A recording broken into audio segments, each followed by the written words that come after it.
Assalamualaikum warahmatullahi wabarakatuh. Waalaikumsalam. Teman-teman FTA dimanapun berada di seluruh dunia, di seluruh provinsi, dan juga teman-teman seperjuangan yang menonton video ini. Hari ini saya bersama Mas Doni, Ketua Harian FTA, dan juga Mbak Ida, Sekjen FTA. Kami perlu bukan mengklarifikasi ya, kami perlu rasanya untuk memberikan suatu keterangan tentang yang terjadi kemarin itu seperti apa sebenarnya dilihat dari kepentingan dan visi misi FTA, Forum Tanah Air secara komunitas. Jadi terus terang saja saya sangat kaget dan juga cukup miris ya melihat keadaan kemarin itu, karena hal tersebut sangat jauh daripada gambaran sebuah negara demokrasi, sangat jauh dari gambaran sebuah negara yang civilized. Apa itu civilized ya? Beradab ya, betul-betul bengis dan sangat-sangat tidak bisa ditolerir gitu. Jadi itu yang kita tangkap kemarin. Namun di lain pihak, kami dari FTA juga melihat ini adalah suatu bukti bahwa apa yang FTA perjuangkan itu nyata adanya. Karena yang kita perjuangkan adalah bagaimana demokrasi di Indonesia itu betul-betul bisa terlaksana sehingga hak-hak dan suara rakyat itu sebagai pemilik kedaulatan di negara demokrasi itu bisa betul-betul terlaksana. Jadi yang selama ini yang kalau ada orang menganggap ini sebuah tesis atau hipotesa ataupun cuman dugaan daripada suatu komunitas dari FTA bahwa Indonesia punya demokrasi itu seperti ini, kita baik-baik saja dalam proses demokrasi, nggak bisa. Kita sudah mulai reformasi lebih dari 25 tahun yang lalu, tapi kejadian kemarin itu seperti pembuktian ya Mbak Ida ya, pembuktian bahwa kita belum berada di level suatu negara yang civilized, suatu bangsa yang beradab seperti itu. Dan dari informasi yang kemarin itu, saya melihat bahwa keadaan seperti ini kalau dibiarkan terus malah justru sangat kontraproduktif dengan rencana Indonesia menjadi Indonesia emas atau negara maju ya, dari tahun 2045. Nah, kalau kita melihat secara garis besar, kenapa sampai terjadi seperti ini? Kita melihat picture-nya yang lebih besar. Kalau kejadian seperti ini kan dianggap oleh pihak-pihak siapapun yang mendalangi. Kami dari FTA tidak menunjuk atau finger point, oh ini didalangin oleh ini, dalangin oleh ini. Enggak, kita enggak berpikir seperti itu. Tapi siapapun di belakang ini, itu hanya berpikir sumbu pendek aja, short term.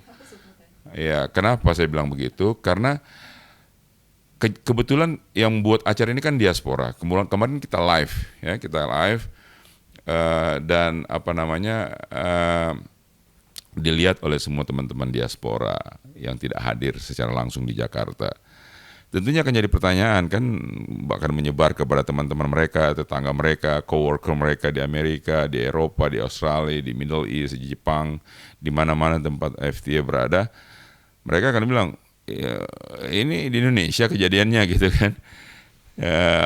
Apa ini kan seperti itu. Jadi justru membuat orang-orang berpikir bahwa Indonesia ini masih negara yang primitif gitu, terbelakang. Ya, saya kira gitu. Saya sendiri bingung seperti apa kejadian ini. Apakah memang seperti ini? Saya shock ya. Biasanya saya lihat di TV atau di podcast atau di mana kejadian yang ada acara yang dipersekusi gitu ya.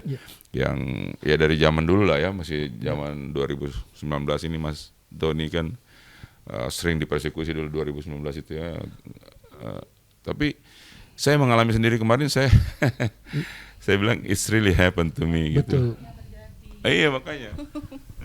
Ternyata memang dari sekian banyak peristiwa kemarin-kemarin, inilah yang terjadi di negeri ini.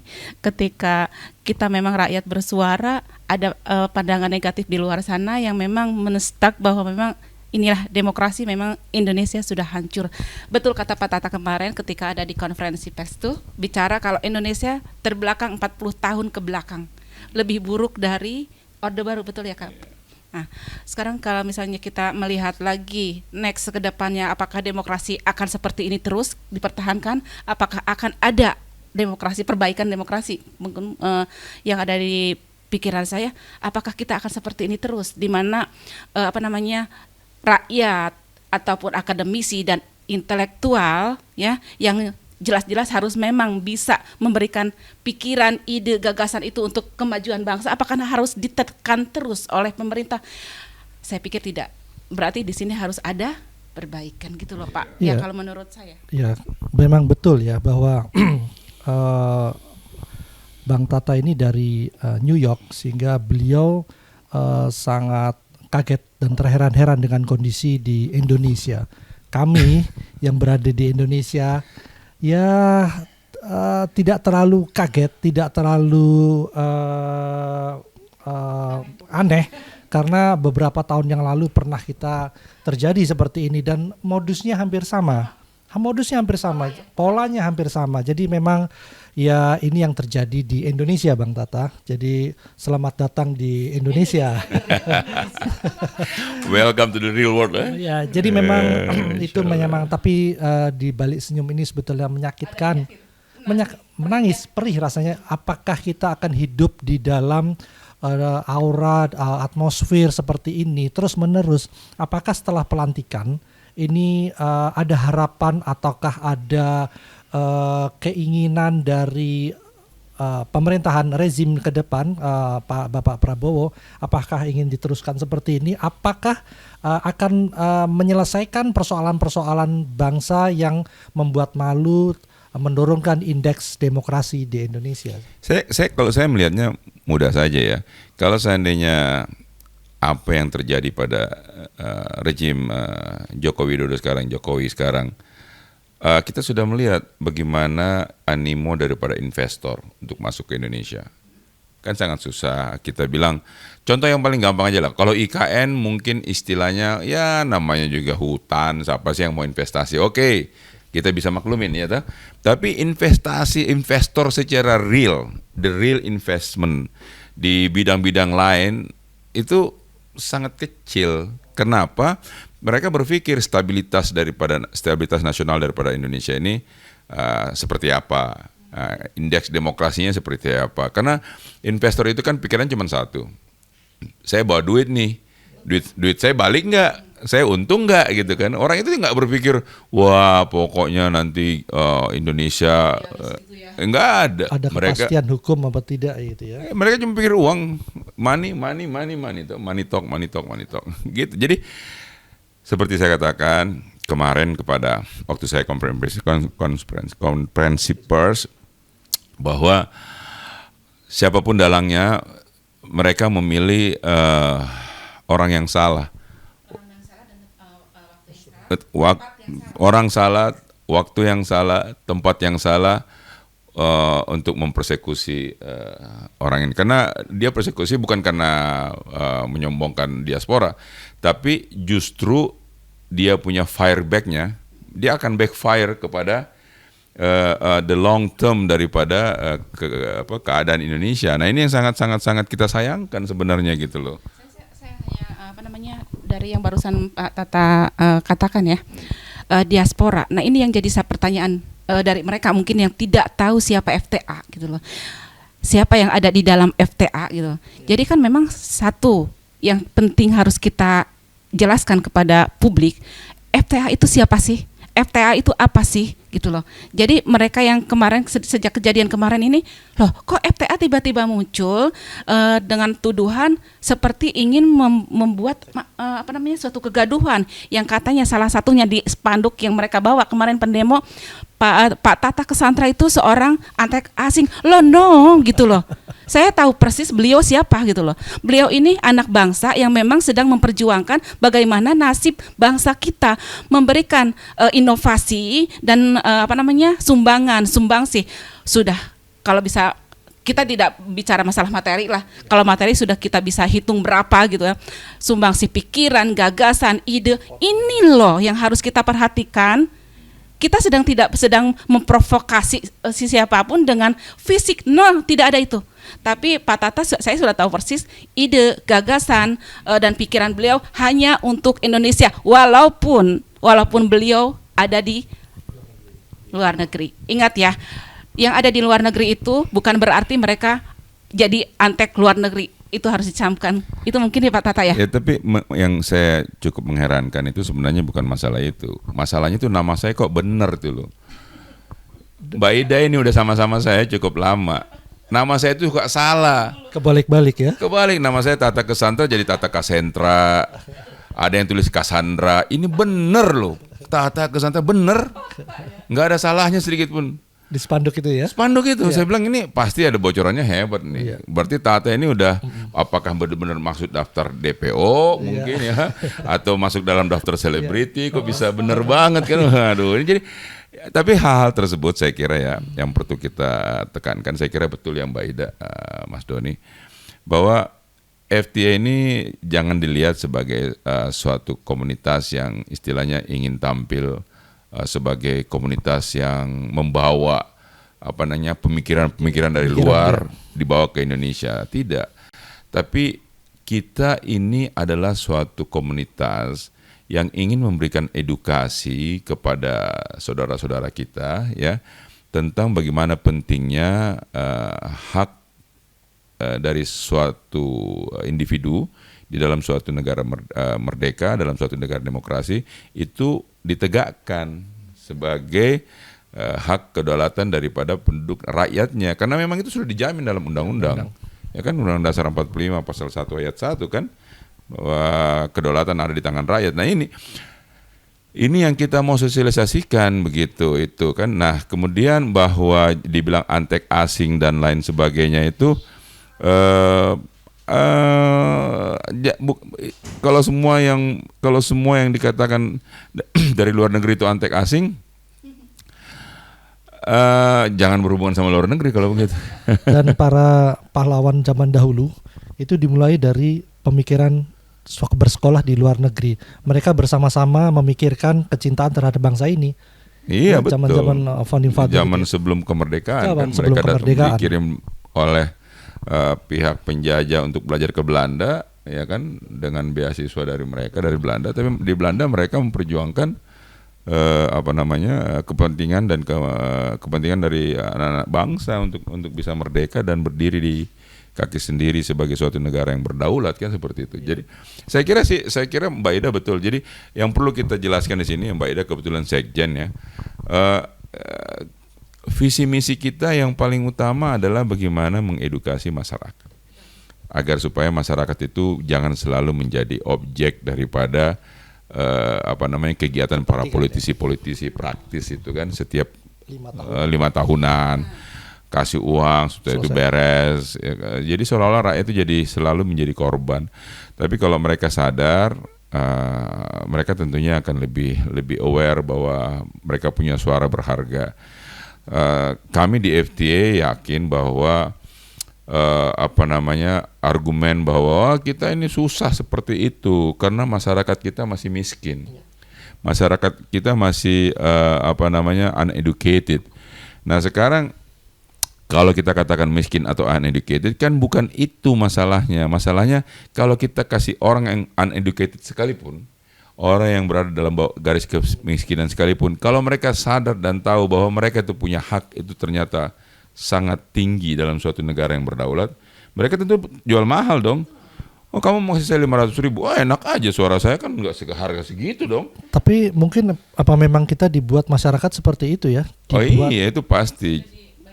Ya, dibuat setengah bodoh, dibuat setengah miskin, sehingga kita ketergantungan. Emang masih bisa dikatakan kalau saat ini setengah bodoh setengah miskin? Kalau menurut saya enggak. Ini full dibodohkan, full dimiskinkan gitu kan, full di apa ya, kayak di iya betul. Makanya saya bilang, aduh kalau misalnya yang di publik sana ada yang menilai bahwa FTA ini mengarah ke arah sana gitu. Taruhlah ya kalau kasarnya misalnya memprovokasi untuk berbuat makar atau berbuat kegaduhan di Indonesia ini, kayaknya enggak deh. Kita berpikir gini, di sini kita bisa bicara masalah demokrasi. Saya nggak terlalu paham dengan itu, walaupun misalnya ini tahu gitu loh. Tapi kan memang jelas sekali bahwa suara rakyat di sini murah banget. Satu. Yang kedua, kita nggak pernah loh ngasih edukasi tentang apa sih demokrasi itu. Apalagi kalau Pak Tata itu ada yang dikatakan bahwa ada garis kemiskinan yang di bawah. Dan mereka nggak tahu sama sekali loh. Karena mereka dari atas itu bukannya ngasih edukasi, tapi malah ngasih PLT. Mereka nggak bisa apa-apa gitu loh. Nah ini yang sedang kita perjuangkan, bagaimana negara ini punya anak-anak bangsa, anak-anak kita yang memang jelas-jelas punya otak, bukan punya otot gitu loh. Otak tapi bukan otot tapi otak, tapi otot dan otak itu harus berfungsi. Betul Pak Tata? Iya betul. Yang terjadi di acara kita, jadi otak dibalas diserang dengan otot. Kami memang tidak meladeni hal-hal remeh-temeh seperti itu karena memang ya usianya ya sekedar informasi. Yang kemarin datang itu adalah para akademisi, para ilmuwan, dokter dan profesor di bidang ahlinya. Usianya cukup tua, usianya cukup di atas 55 tahun, 55 tahun ya. Kecuali saya ya. Di bawah 50 tahun. Di bawah 40. Dan itu mereka serang, dan itu mereka lakukan anarkis. Buat kami itu memalukan dan itu sangat brutal. Tetapi kami tidak melawan karena memang bukan kelas kita di situ. Dan ini yang perlu yang kita khawatirkan Bang Tata. Kita melihat di media-media itu beberapa anak bangsa yang cinta akan bangsanya dan lingkungannya ini sudah tergugah dan tersinggung dan marah. Nah ini kan membuat menjadi potensi gesekan. Ini yang kita khawatirkan. Dan itu memang kita kemarin menjaga agar tidak terjadi perlawanan. Kami mengkhawatirkan apabila aparat tidak jelas, tidak bersikap adil, para pemangku kekuasaan tidak mengambil sikap, kami khawatir ini terjadi gesekan. Ini perlu dipikirkan karena beberapa jawara, beberapa ini juga sudah membuat respon. Kami tidak menghimpun sama sekali, tidak, kita menahan, tetapi itu yang kita khawatirkan. Ya itu betul yang Mas Doni bilang. Jadi memang kemarin pada saat kejadian itu saya kira Mas Doni juga ya, Mbak Ida dan teman-teman yang punya karena jangan salah, FTA ini bukan member saja tapi jaringan, ya kan, seperti Mbak Ida selain member sekjen punya jaringannya sendiri, Mas Doni ya kan sebagai ketua harian juga punya jaringannya sendiri. Jadi jaringannya ini yang kemarin yang panas gelisah. Ada apa? Kenapa dipersekusi? Kenapa seperti ini yang mencoba menghubungi saya juga dihubungi oleh beberapa elemen-elemen lain. Apa yang kita harus lakukan nih Bang? Kita siap nih, tunggu perintah. Apakah istilah apa? Siap perintah. Ya kan saya juga siap perang, siap segala macam. Aduh. Saya nggak biasa dengan istilah-istilah itu. Siap perintah Bang. Saya bilang perintah apa ini kan?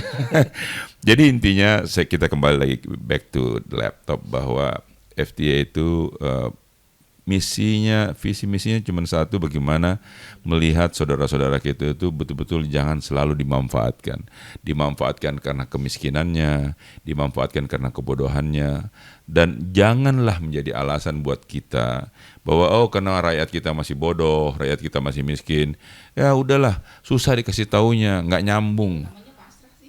Itu pasrah dan saya kira gini ya, kalau seandainya nih ada orang yang uneducated, anggaplah uneducated, kemudian dia dibawa garis kemiskinan.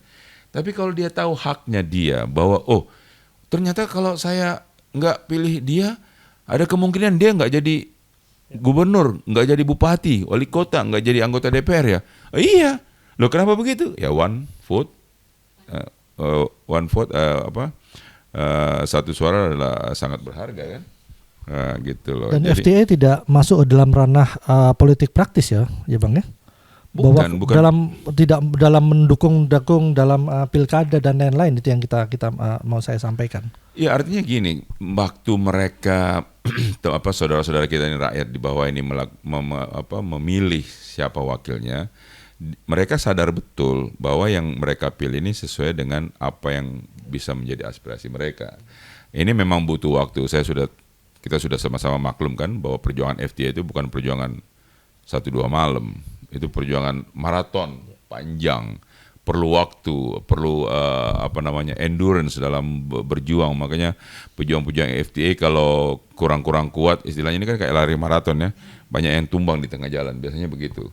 Dan rezim tidak perlu khawatir dengan keberadaan FTA. Kami bukan dalam rangka praktis turun ke jalan untuk memakzulkan, untuk anti-asing. Bukan seperti itu. Apa yang lagi asing? Kita adalah komunitas pikiran, ide, dan gagasan. Itu yang perlu dicermati oleh rezim, bahwa kami tidak dalam ranah itu. Tidak usah khawatir, dan kita akan tetap terus kritis. Apapun yang misalnya ada dalam pikiran, yang kemarin punya ide untuk menggeruduk kita, ya, apapun yang mereka punya ide, punya pikiran buruk terhadap FTA, tapi inilah FTA. FTA itu tidak, satu kali kami jelaskan bahwa FTA tidak bisa digiring ke sana, tidak bisa digiring ke sini. Kami bukan bebek. Dan jangan salah nilai bahwa kami itu memang punya prinsip gitu loh. Jadi ketika kami harus bersuara, ya kami bersuara karena kedaulatan kami memang ada di kami gitu loh. Yeah. Kedaulatan rakyat ya harus ada di rakyat, bukan di tangan penguasa gitu loh. Jadi kita coba edukasi semuanya untuk seluruh rakyat Indonesia, terutama untuk anak muda nih yang sekarang, apalagi yang kemarin hanya mengandalkan lutut, otak.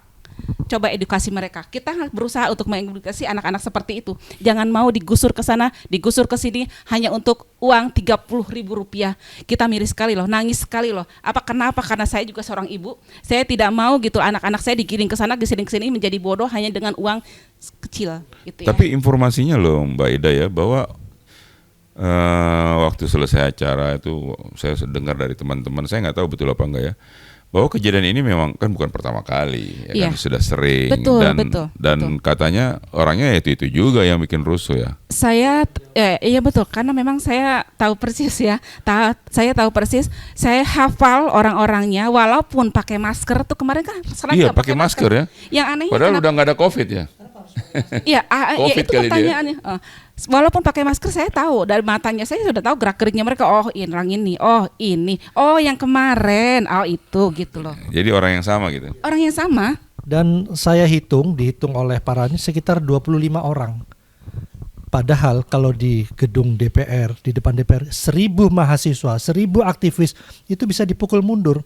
Saya nggak ngerti ya, kenapa hanya 25 orang saja sulit sekali untuk dihambur. Karena kami yang ada di situ, kita legal, kita sudah ada pemberitahuan lewat hotel, dan kita sudah membayar penuh, dan kita customer. Kita betul-betul dibuat tidak beradab, diusir-usir, dipukul meja-meja itu semua, dirusak properti dan lain-lain. Ya, sangat tidak beradab itu. Mengapa kita tidak melawan itu tadi? Karena kita memang paham akan beradaban itu, kita sangat paham. Iya, saya kira yang Mas Doni bilang betul ya, bahwa kita begitu kejadian yang kita antisipasi adalah jangan sampai kejadian ini kita terprovokasi, ya kan? Ada beberapa hal menurut pandangan saya kenapa kita tidak terprovokasi. Pertama, karena memang niat dan members yang hadir dari FTA itu datang untuk berdiskusi, dan memang kita bergeraknya dalam bidang forum pikiran, forum diskusi. Jadi itu yang ada dalam kita punya benak kan, satu. Yang kedua yang seperti Mas Doni bilang, udah sepuh-sepuh semua ya kan. Udah intinya mereka bukan orang-orang yang mau ngajak berantem dan mudah terprovokasi, karena cukup mature ya, sudah cukup dewasa gitu loh. Dan sudah selesai dengan masalah hidupnya sendiri. Iya, sudah selesai dengan hidup dunia ini. Jadi kalau dikatakan wah kita dirangsek nggak ada perlawanan, ya kita ngapain mau melawan, kita bukan kelasnya kita seperti Mas Doni bilang. Tapi kembali lagi seperti yang saya katakan di awal, ini adalah suatu gambaran buruk daripada demokrasi di Indonesia, dan ini akan menjadi catatan yang sangat sangat mencoreng perjalanan demokrasi kita. Karena bukan saja karena, saya nggak tahu ya, laporannya Mbak Ida tadi pagi kan sudah viral katanya kemana-mana kan. Saya punya teman-teman yang dari Jerman, dari Australia, yang di Amerika, itu sudah bilang ini sudah jadi istilahnya kalau orang sana bilang talking point, jadi sudah jadi pembicaraan begitu. Semua WA group rasanya juga sudah membahas tentang kasus ini. Kenapa menjadi pembicaraan utama? Karena ini yang sangat nomor satu dikhawatirkan, disedihkan oleh masyarakat Indonesia. Tidak ada lain. Mungkin ini sudah beberapa kali ya, yang kebetulan yang ada di Surabaya pun juga demikian. Saya jadi teringat Bang, itu kasus Ahmad Dhani. Itu pernah kejadian seperti ini, dia di dalam hotel. Tetapi para pendemo itu tidak berani masuk. Mereka tidak bisa masuk karena dia ditahan betul oleh yang berwenang untuk tidak bisa masuk. Nah kemarin ini mereka masuk. Nah itu yang kita menjadi tanda tanya besar, dan kita kekecewaan kita yang sangat besar gitu ya. Dan itu di depan aparat. Saya sangat menjaga, kasihan kawan-kawan aparat itu di depan aparat mereka melakukan seperti itu. Jadi aparat kita kasihan, malah kita kasihan dengan aparat. Iya, kalau bicara gini ya, saya jadi ingat pembicaraan kemarin. Padahal sebenarnya kita tidak mau bahas urusan kemarin nih sebenarnya, tapi ya, akhirnya kita gara-gara ini mau nggak mau kita harus balik lagi cerita. Jadi saya jadi ingat waktu kemarin diberi jaminan oleh pihak kepolisian bahwa Bapak jangan ikut terprovokasi dengan keluar karena akan terjadi mungkin bentrokan, dan kami menjamin orang yang di luar pun tidak akan masuk untuk mengacaukan acara kita. Tidak lama setelah itu bukan masuk lagi, langsung keluar, bubarkan. Dengan makian ya? Iya, saya kaget sampai kita punya banner segala macam dihancurin kan. Nah, mereka pergi. Tidak lama kemudian kan memang kita intens ya berdialog sama pihak keamanan dan pihak hotel. Kemudian mengatakan, Pak ini tidak kondusif, kita minta ini diberhentikan kan. Akhirnya pada saatnya kita di antara kita sepakat dan kita diskusi sama pihak pihak kepolisian dan pihak hotel, kita setuju untuk mempercepat acara itu. Kita makan siang dipercepat, tolong disediakan lebih cepat supaya tamu-tamu bisa makan, bisa pulang kan begitu kan. Tapi waktu itu sebelum ada setuju itu, pihak kepolisian saya tanyakan kan, kalau Anda membuat ini acara berhenti, kemudian kami disuruh pulang, apa jaminannya bahwa tamu-tamu kami itu dari FTA bisa pulang tanpa diganggu? Wah itu saya senang jawabannya itu. Siap, saya dan jajaran kami akan menjaga tamu-tamu Bapak, menjamin tamu-tamu Bapak tidak akan diganggu, dan kami akan kawal dan kami akan berikan pengamanan. Saya ketawa aja. Saya bilang, Pak, kayaknya belum sejam yang lalu Bapak bilang sama saya, kami jamin tidak akan ada orang yang masuk dari para pendemo untuk mengganggu acara Bapak. Nah itu terus dia bilang, iya Pak, tapi itu kita kecolongan. Ya. Saya bilang, kalau kecolongan karena Anda jaga depan dia masuk dari belakang, jangan jamin dong sama saya. Kalau Anda menjamin, Anda kan pengaman. Begitu Anda menjamin, itu artinya perimeter daripada hotel itu Anda sudah jaga. Jadi kan kalau memang jamin begitu, that's guarantee, I guarantee you gitu. Tapi ini terjadi gitu, jadi saya ketawa-ketawa aja. Saya nggak tahu ini lumrah atau tidak di sini gitu. Padahal itu Bang Tata, kawan-kawan, itu kita persiapannya itu untuk acara itu 2 bulan. Ya, kita betul. 2 bulan itu intens komunikasi banget dengan pihak venue, pihak hotel. Sehingga pada malam hari, jadi tanggal 28, kita acara 28 ya, tanggal 27-nya itu kita masih baik-baik saja, belum ada pemberitahuan, tidak apa-apa. Setelah pagi hari, 1 jam sebelum acara baru kita diberitahu ada demo di depan. Kita ditunjukkan ada surat dan lain-lain. Itu baru kita jam 7 pagi. Sehingga sangat tidak benar bahwa kami sudah diberitahukan bahwa akan ada demo dan lain-lain. Pun kalau ada demo itu hak berbicara, hak berpendapat masing-masing. Tidak boleh dipertemukan itu sebetulnya. Entah dipertemukan atau tidak sengaja, tidak ada yang tidak boleh itu sebetulnya. Jadi kami sangat tegaskan bahwa persiapannya sudah cukup lama, para pihak-pihak semua sudah cukup tahu dan sudah saling menjamin untuk tidak membuat kekacauan. Begitu kira-kira. Jadi saya tegaskan bahwa pemberitahuan itu sudah ada dengan cara lisan dan lain-lain, dan pemberitahuan sudah disiapkan oleh pihak hotel. Jadi himbauan untuk kawan-kawan anggota FTE dan jejaringnya, tetap tenang dan tetap bersemangat. Ini adalah given dari Allah.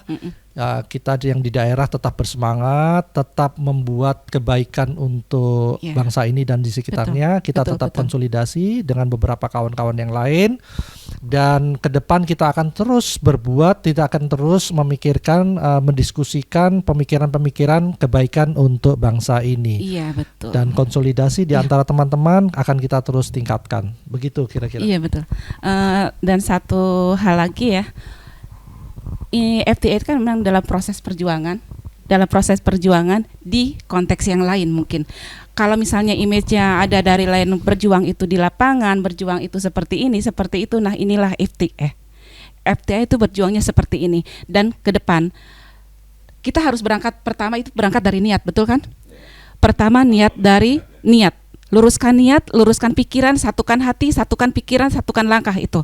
Dimanapun kita perjuangan, entah itu di lapangan, entah itu di forum, entah itu di diskusi, menghasilkan satu gagasan, satu pikiran, dan insya Allah nanti kedepannya akan menghasilkan, ini loh Indonesia akan mencapai Indonesia emas di tahun 1945 ketika 2040. Suka diskon deh. Iya. 2045 ketika rakyat kita, anak bangsa kita itu memang sudah terpacu untuk menjadi Indonesia, anak-anak yang terbaik gitu loh. Ingat, gunakan otak dan gunakan otot dengan baik. Terima kasih juga, itu jejaring kita yang ada di luar negeri ya, anggota-anggota yang ada di 5 benua, di lebih dari 21 negara yang sampai saat ini saya masih belum balas semuanya WhatsApp-nya. Tapi dengan adanya video ini membuktikan bahwa alhamdulillah kami semua masih utuh, masih bisa bicara dengan baik, jalan dengan baik, makan dengan baik. Saya betul-betul di feeding dengan baik oleh teman-teman Indonesia sampai saya kenyang terus tiap hari, dikasih makan terus sama Mas Doni dan kawan-kawan. Jadi kita sehat, alhamdulillah, sehat walafiat, kita tidak kurang satu apapun. Terima kasih semua doa dan supportnya dari teman-teman berbagai negara yang terus mengikuti perkembangannya. Yakinlah bahwa perjuangan ini memang ada naik turunnya, tapi yang kita harapkan adalah jangan kita terus turun, tapi kita harus naik lah, seperti iman kita juga kan naik turun. Nah, ada saatnya pada saat kita turun, kita kuatkan persatuan kita, tetap berdiskusi, berdialog dengan teman-teman di sekitar kita. Pada saat iman kita kuat, kita bantu teman-teman kita yang lagi kurang semangat untuk berjuang, kita berikan semangat lagi, karena perjuangan ini adalah perjuangan untuk saudara-saudara kita yang lain, bukan buat kita. Kalau kita berjuang untuk kita, itu ada agenda, ya. Kalau agenda kita tidak tercapai, kita kecewa. Tapi kalau kita berjuang untuk saudara-saudara kita, untuk kepentingan orang banyak, soal berhasil tidak berhasil itu tidak mengganggu kita, karena kita berpikir berhasil tidak berhasil kan bukan urusan saya gitu loh. Itu urusan Allah kan, urusan Tuhan yang memang mengatur semuanya, kodrat di tangan Allah semuanya. Jadi teman-teman jangan putus asa, tetap semangat. Dan dari Jakarta saya katakan saya baik-baik saja. Saya dikawal terus oleh teman-teman di sini, dikasih makan, dikasih tidur yang enak, pokoknya dimanja deh. Takutnya saya pulang malah nambah berat saya. Saya sudah agak langsing sekarang, takutnya pulang saya nggak langsing lagi. Terima kasih semuanya. Wabillahi taufiq wal hidayah. Wassalamualaikum warahmatullahi wabarakatuh.